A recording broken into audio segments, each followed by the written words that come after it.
Hey, it's Clay, and this will be a video chart on ticker symbol ZYNE. We will take a look at the 30-minute time frame. Real quick, what do I mean by 30-minute in case maybe you're new to charts? Instead of each one of these candlesticks here representing 1 day's worth of price action, which is what you would normally see, each one represents 30 minutes. So all this here may look like several days worth of time. It's actually today's price action broken down into 30-minute time slices.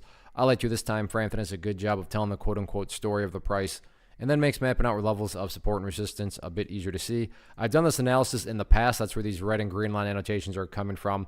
But after today's price movement, definitely some updates need to be done. First thing I'm going to do is a little house cleaning, get rid of that line down there. Sure, that level still pertains to the chart. It's just not relevant right now. And from a presentation standpoint, I don't want to risk causing confusion because there's lines and clutter all over the place. So let's try to keep this as clean as possible. The first update, though, that does need to be done comes about based on a foundational rule in charting, which states when levels of resistance are broken and closed above, you want to see them act as support. So $6 was an area of resistance going into today, but now with the price up above it, that would be one of the newest levels of support. Taking a step back and looking at all this from more so the big picture point of view, that is where the purple line there comes into play, the famous 50-period simple moving average. Keyword being moving. As time goes by, that line is going to move itself higher and higher. So a very basic yet highly effective way to judge the health of the move.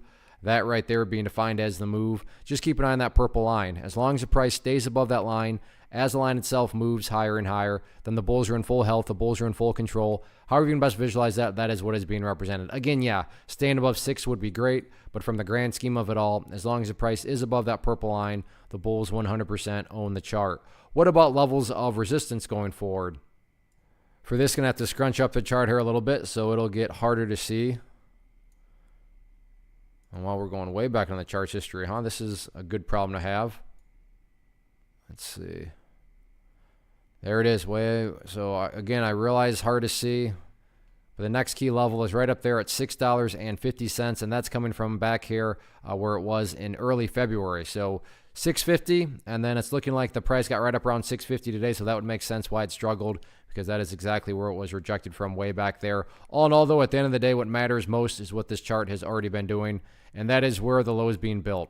And you can see right here, over time, these lows just keep getting higher and higher, or if you want to picture those as stair steps, that is the name of the game. So definitely a very nice move today. Good news is still 3 days left this week, so let's see how this one continues to play out.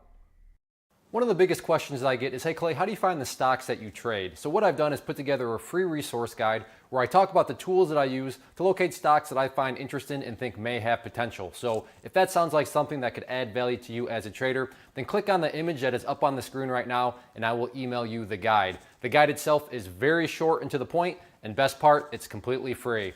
Thanks for watching the video. Let me know if you have any questions.